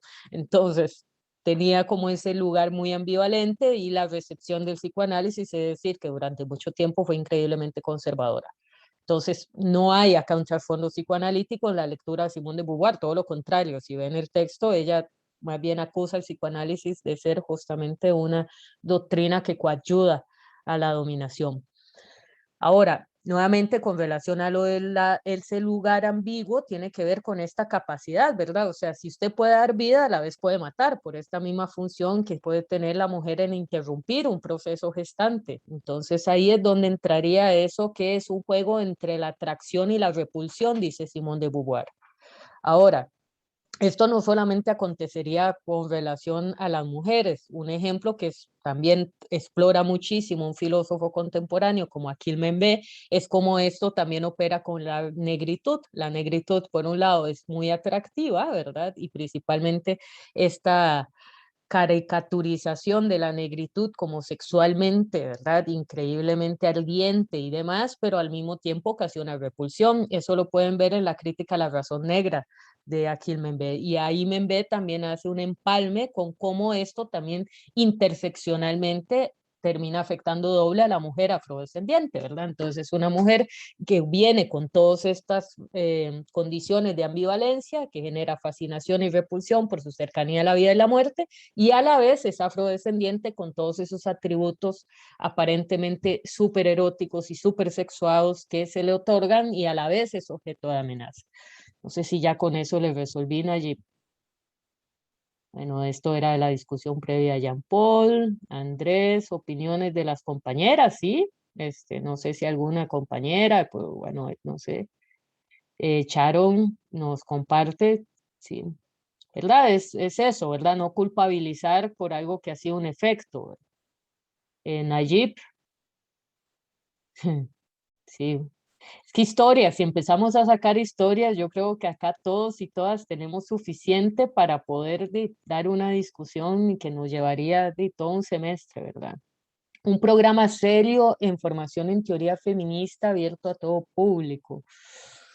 No podría contestarle, Victoria, la verdad desconozco, porque mucho de esto nuevamente no es solamente un programa de formación, es un proceso político. Muchas de nosotras damos pasos en el feminismo inicialmente a través de movimientos políticos. Ahora deben de haber cátedras, específicas, tal vez fuera de la universidad, eso sí, que no sé, cátedras específicas, sé que hay en el CIEM, pues está el programa del posgrado en estudios de la mujer, por ejemplo, que es de maestría. Ahora, de grado sí desconozco, y fuera de la universidad también desconozco. Me parece que antes que apostar por una formación en específico, se debería apostar por un eje transversal educativo, ¿verdad? En ese sentido, un eje feminista transversal. Kurt, vamos a ver, uy, las personas tienen derecho a tener lugares públicos, ¿no? Exacto, gracias. Eso es con relación a la discusión previa. Andrea, con la pandemia hay un aumento de trabajo sexual por internet, sí, el OnlyFans. Quisiera saber si esta decisión está influenciada por el machismo o la cosificación. Es que ahí nuevamente las cosas se ponen complejas, porque, a ver, yo acá parto y me voy a sostener en Silvia Federici, para si acaso ocupo que alguien me sostenga, ¿verdad? Porque me lo puedo sostener yo sola, pero por aquello de que el trabajo sexual es trabajo, ¿verdad? O sea, yo no soy abolicionista, pero si las condiciones que llevan a una persona a ejercer trabajo sexual vienen dadas por la privación socioeconómica, por la miseria y por el sufrimiento, ahí no vas.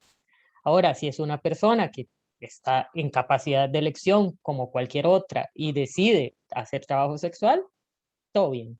Porque no creo que OnlyFans sea solamente mujeres de clase alta. Además, he visto notas hasta de gente que se ha quedado desempleada, hombres y mujeres que han tenido ahí una vida de ingreso.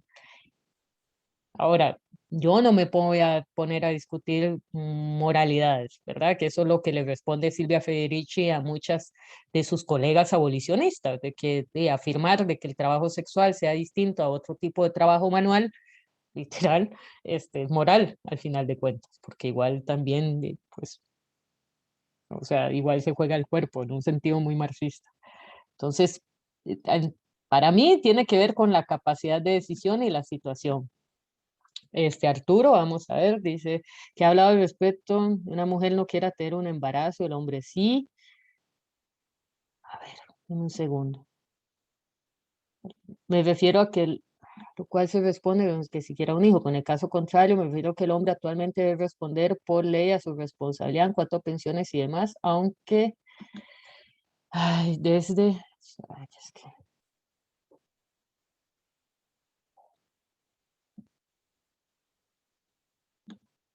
es que eso me lo envió solo a mí. Entonces pregunta el compañero, me refiero a que el hombre actualmente debe responder por ley a su responsabilidad en cuanto a pensiones y demás, aunque desde un inicio no esté de acuerdo con el embarazo. Pero es que lo que pasa es que aquí hay dos dimensiones, ¿verdad? Una tiene que ver con la capacidad de decidir si se lleva a cabo un embarazo, que eso es prerrogativa de quien tiene que hacerse cargo corporalmente del mismo, y otra cosa es cuando el niño ya nació. También existen métodos anticonceptivos, existe educación sexual. En principio no deberíamos de estar en estos escenarios, y si se da un escenario en el cual el hombre no quiere desde el inicio, pero la mujer justamente sí continúa el embarazo por un sentido jurídico de paternidad, se tiene que hacer cargo. Y viceversa, si era el caso de que el niño ya nació y de repente esta mujer ya no quiere hacerse cargo, esta mujer también puede ser sujeto a pensión. Pero son dos dimensiones distintas. Una cosa es un embarazo, ¿verdad? De un conjunto ahí de celulitas que no es nada. Y otra cosa ya es un niño existente. Y ahí pues la materia jurídica aplica para igual. Lo que suele suceder es que suele ser más común la figura paterna ausente que la materna, ¿verdad? Por eso suele ser más escuchada las famosas pensiones hacia los hombres. Alondra pregunta con respecto a las mujeres que de manera tal vez no notoria para ellas siguen promoviendo el machismo, como el ejemplo de la abuelita, sí. Sí, vuelvo a señalar, ¿verdad? Es muy difícil, ¿verdad? No todo mundo viene acá con una criticidad establecida a priori. Eso tienen que haber circunstancias sociales que lo permitan, una labor de acompañamiento. Por eso insisto que muchas de nosotras hemos aprendido con otras. O sea, créanme que yo he movido concepciones de mundo. No me voy a poner a historizar cosas mías, pero yo me he movido también dentro de los propios feminismos. Entonces, en esa línea de lo que se trata, eso sí, es de gestar acompañamiento, pero un acompañamiento que no pase tampoco por la exclusión radical, y en esa línea también con relación a los hombres. Y lo de las mujeres guerreras, sí, cierto. Eso se me había quedado ahí en el tintero. Fuentes en este momento no tengo a mano, pero le podría buscar. Pero hay desde, los compañeros lo dijeron la vez pasada, las mujeres en sociedades vikingas, que además el ser vikingo o vikinga era una posición social, ya se han dado múltiples estudios que montan la idea que tenga que ver con una cuestión de pertenencia a un territorio, a un tipo de cultura, a una etnia, no, es una función. Los vikingos y las vikingas era una función, así que una división de trabajo, ¿verdad? Es decir, eran los que iban a hacer raids ahí por toda Europa, iban a saquear, ahí hay un montón. Inclusive en el British Museum hay vasijas, a mí me sorprendió muchísimo, de gladiadoras, ¿verdad? O sea, los gladiadores no solamente eran esclavos hombres, también había mujeres. Hay registros de mujeres samurái, ¿verdad? Hay tratados militares en los cuales aparecen nombradas, por ejemplo, dentro de la filosofía china, generalas también chinas. Todo eso podría buscarlo, ahorita no lo tengo a mano, es decir, pero yo por ahí tengo un gustillo por la teoría militar y sí me he encontrado alguna que otra cosa. Y ni qué decir, por lo menos contemporáneamente, el ejército de mujeres kurdas, ¿verdad? El ejército de resistencia contra los talibanes que se está gestando ya en este momento actualmente en Afganistán, los ejércitos de las mujeres etarras, ¿verdad? Había una sección del ETA que era simple y sencillamente de mujeres, inclusive hasta no tan reivindicativas y emancipatorias, pero existen cárteles de sicarias mujeres en el norte de México, que hay uno que se llama Las Flacas. O sea, esta idea de que las mujeres, primero, no somos capaces de ser violentas o no tenemos fuerza, es un prejuicio brutal y terrible. Pero bueno, Arturo, bueno, ya aquí ya terminé. Ríos Paz, adelante.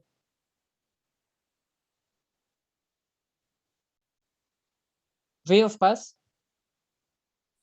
Sí, profesora, buenas noches a todos. Muchas gracias. Muy interesante la conferencia, profesora. Yo tengo dos preguntas y la verdad la quiero hacer sin intención de ofender a nadie, y si lo hago pues de antemano pido disculpas, ¿verdad? Porque yo ignoro mucho estos conceptos. Mi primera pregunta es la siguiente. Profesora, desde la escuela, pasando por el colegio, e incluso en las universidades nos enseñan que las palabras provienen de una lengua madre o que evoluciona. La lengua evoluciona como un proceso social y que ésta contienen una raíz léxica, que es como el ADN del término, donde, donde carga información como género y número. ¿Cómo puedo utilizar el lenguaje inclusivo cuando en la lingüística normativa me explican que la X es una consonante y la arroba es un símbolo y que carecen de carga genética gramatical? ¿Qué relación hay entre el género gramatical con el género social? Y la segunda pregunta es la siguiente. Una hipótesis. Si un chico agrede con esto de la autopercepción, que totalmente la ignoro, por eso pregunto. Si un chico agrede a una chica, poniendo en peligro la vida de ella, obviamente será enjuiciado, ¿verdad?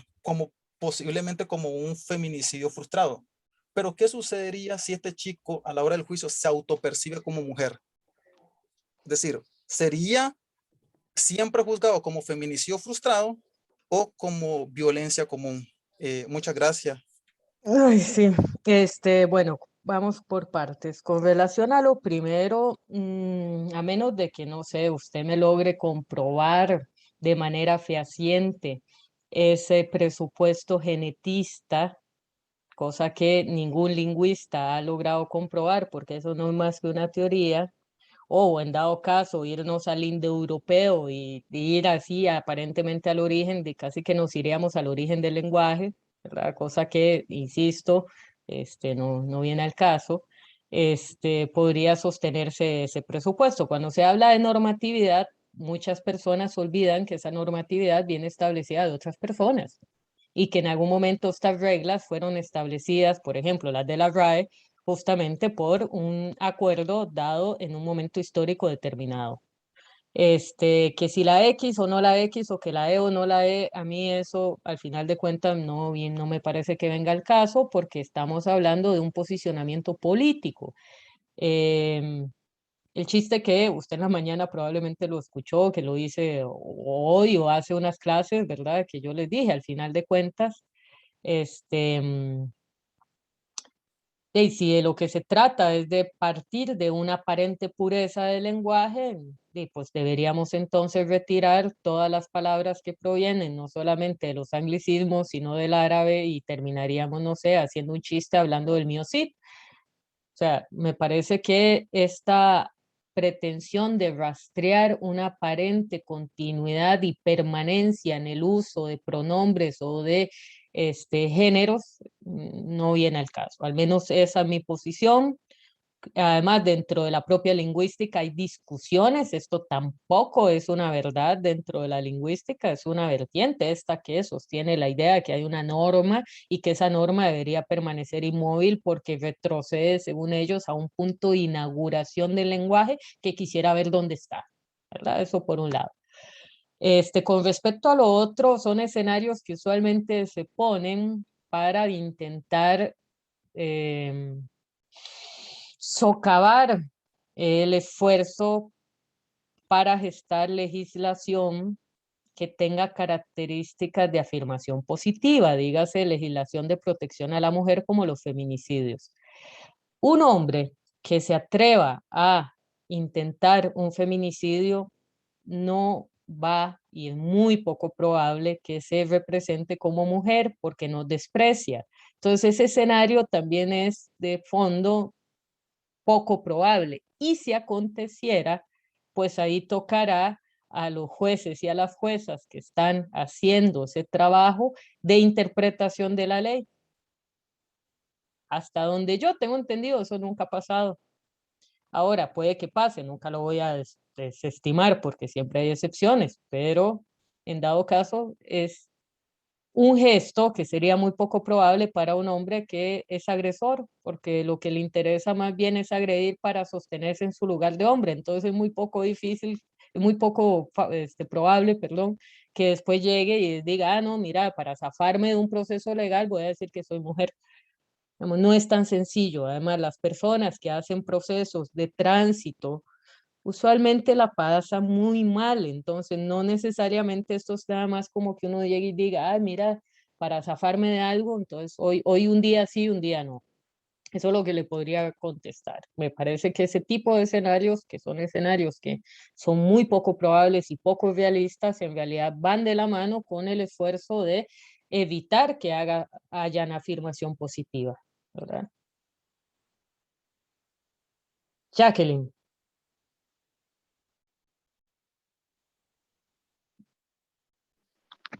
¿Cómo le va, profesora? Bien, ¿usted? Todo bien.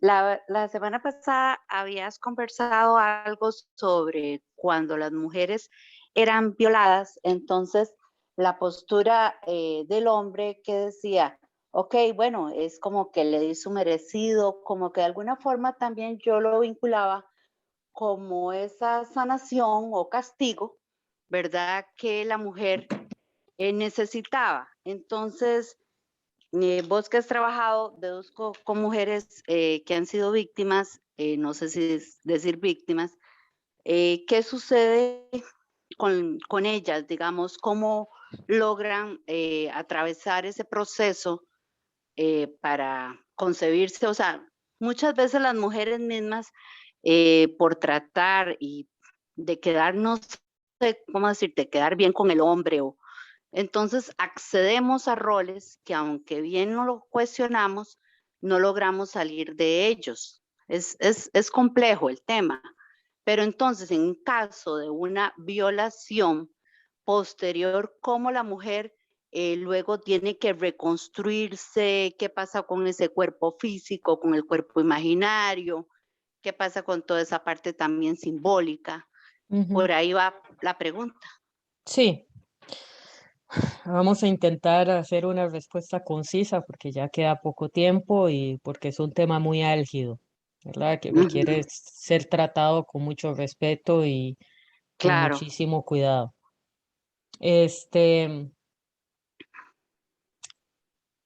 A ver, voy a hacer construir una respuesta que vaya de lo macro a lo micro.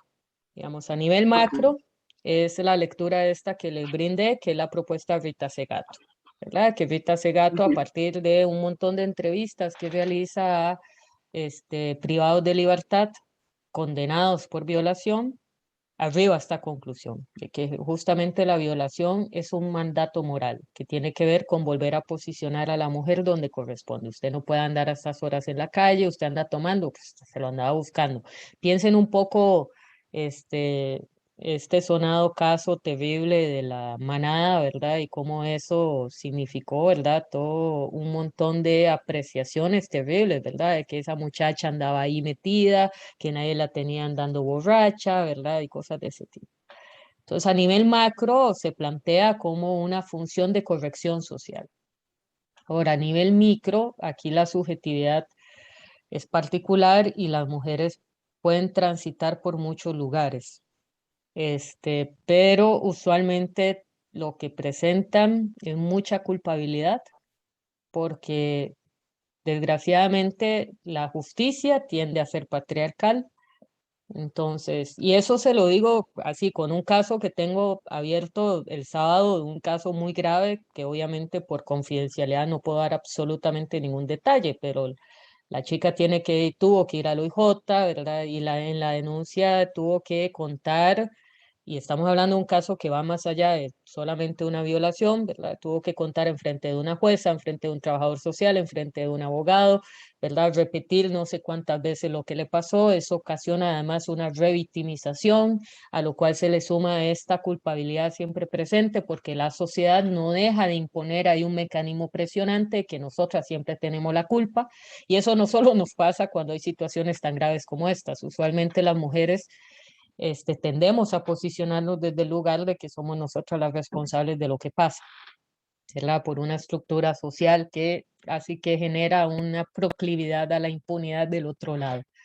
Entonces son casos muy difíciles de abordar porque lo primero que hay que trabajar es la culpa, ¿verdad? Que si bien yo puedo llegar y decirle directamente a la persona que tengo al frente, mira, no es tu culpa, y claro, eso es muy fácil de decir, pero el mecanismo psíquico subyacente es muy difícil de desmontar.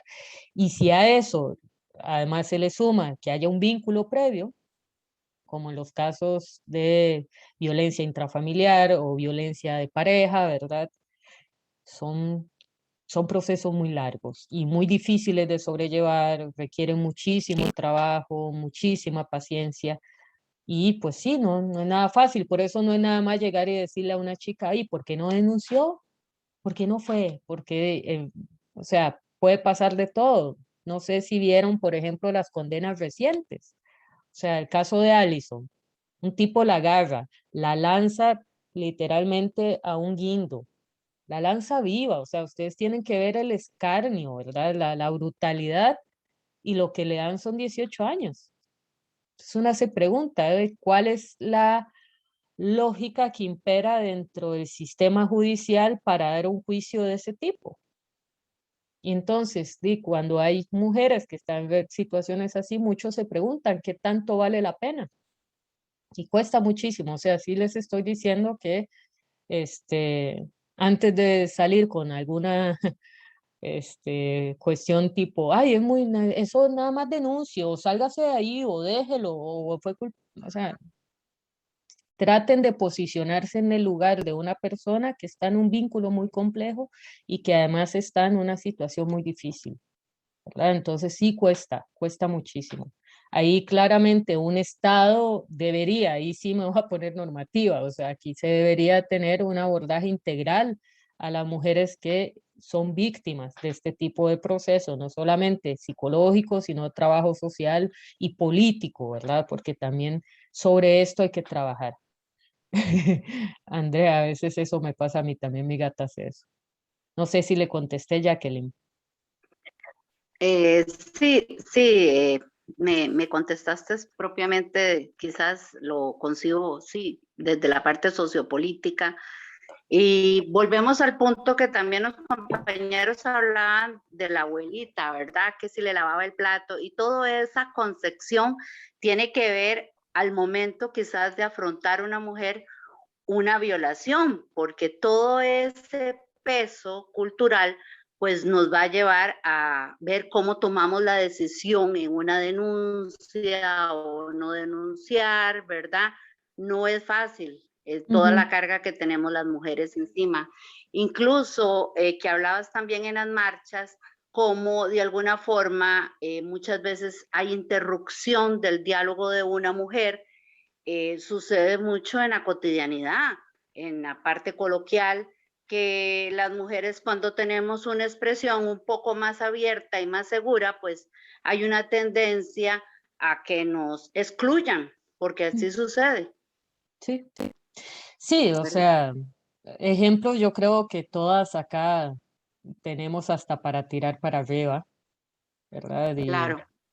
Y es evidente, como usted lo plantea, el peso, es que hay que dimensionar ese peso, ¿verdad? De eso que, digamos, eso transmitido cotidianamente, ¿verdad? Esta idea de que usted tiene que guardar silencio, usted no puede decir las cosas, las mujeres tienen que mantenerse en su lugar, no podemos, por ejemplo, mostrar ningún tipo de emoción que no sean las asociadas a lo femenino, porque si nos enojamos, es que usted ya se está comportando como un hombre, ¿verdad? Que no podemos ni tan siquiera reaccionar y reclamar espacios porque eso ya se nos cobra, ¿verdad? Y se nos cobra de muchas maneras, a nivel simbólico, a nivel imaginario. Usted plantea la distinción entre simbólico e imaginario, no sé si la está relacionando de antemano con Lacan, pero también claramente se afecta, o sea, la concepción del cuerpo, un cuerpo que ha sido violentado, es muy difícil de reconstruir, pero no voy a detenerme más porque quisiera darle la palabra al resto de compañeros para cerrar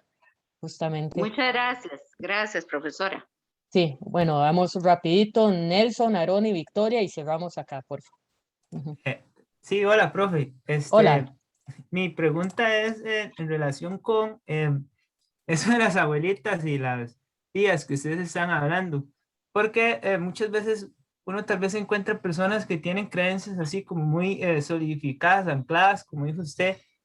Entonces yo pienso, digamos, como en la gente que creen en teorías conspirativas, así. Entonces uno a veces tal vez piensa que la mejor manera, ahí disculpe la imprecisión de los términos, que la mejor manera es abordar a la razón de la persona. Sin embargo, yo he visto en debates así que más bien eso es como contraproducente, porque por ejemplo, las personas que, bueno, algunas personas que creen en teorías conspirativas, la respuesta toda es que todo lo malo lo han hecho los judíos y todo eso, o sea, ya tienen una respuesta para eso. Entonces, yo quería saber como qué, digamos, recurso retórico, digamos, es como más eficiente para tratar con gente así, profe, así desde su punto de vista.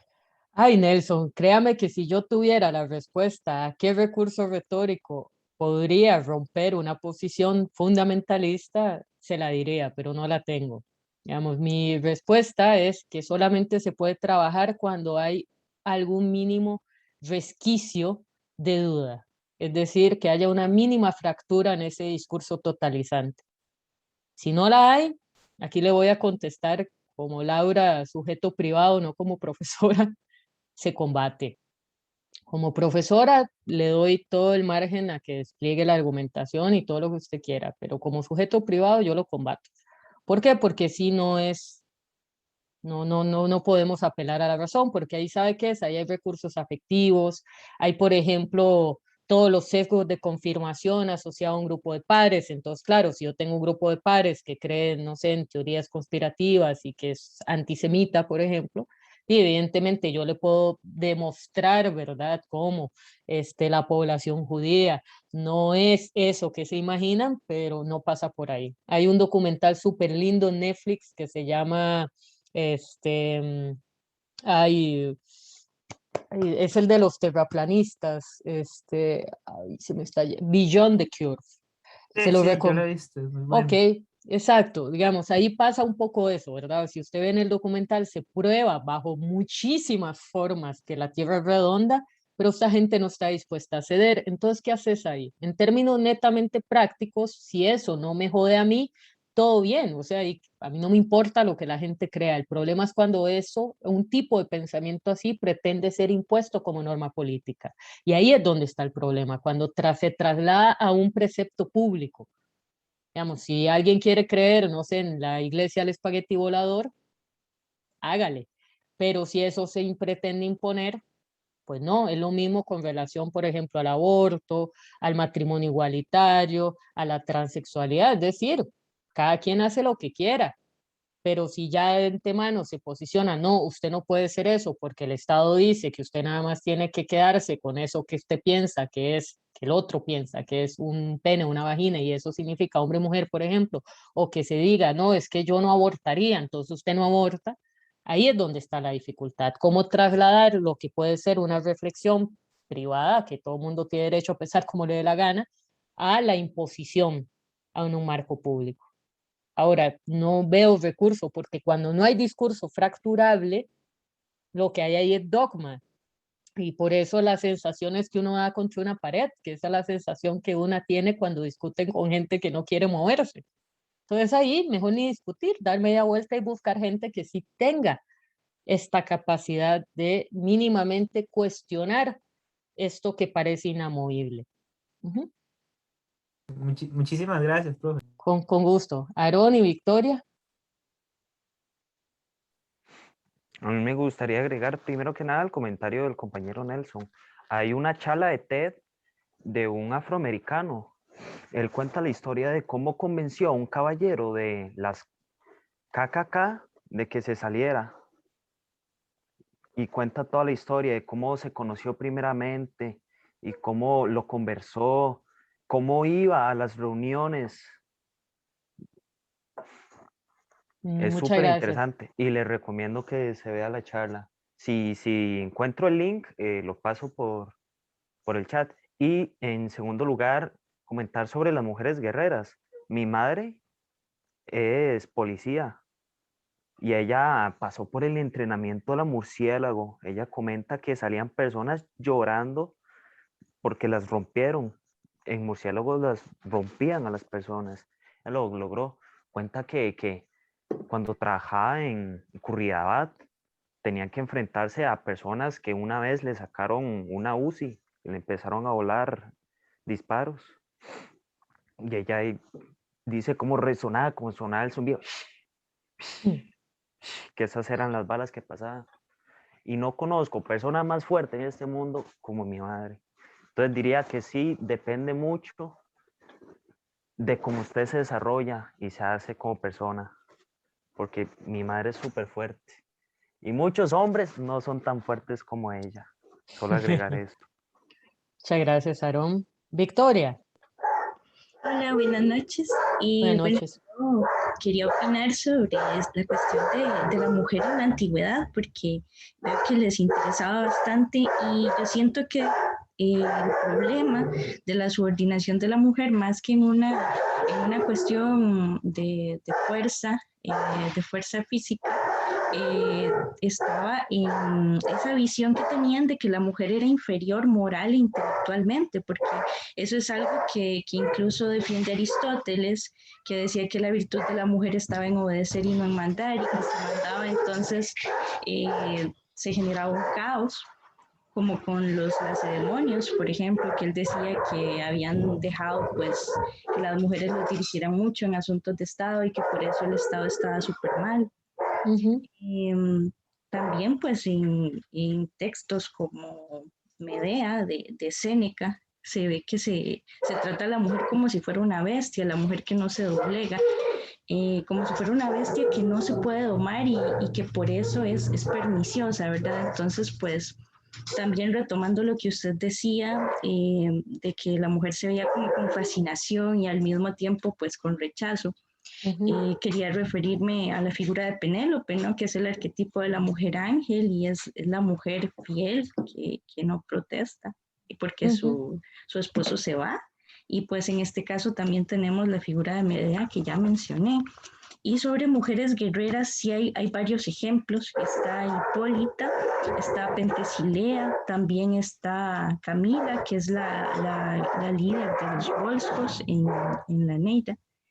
Y pues realmente a ellas no se les ataca por ser mujeres guerreras, de hecho se les ve con cierto estatus. El problema es que siempre están como del lado de los vencidos y siempre son menores en virtud a los héroes, ¿verdad?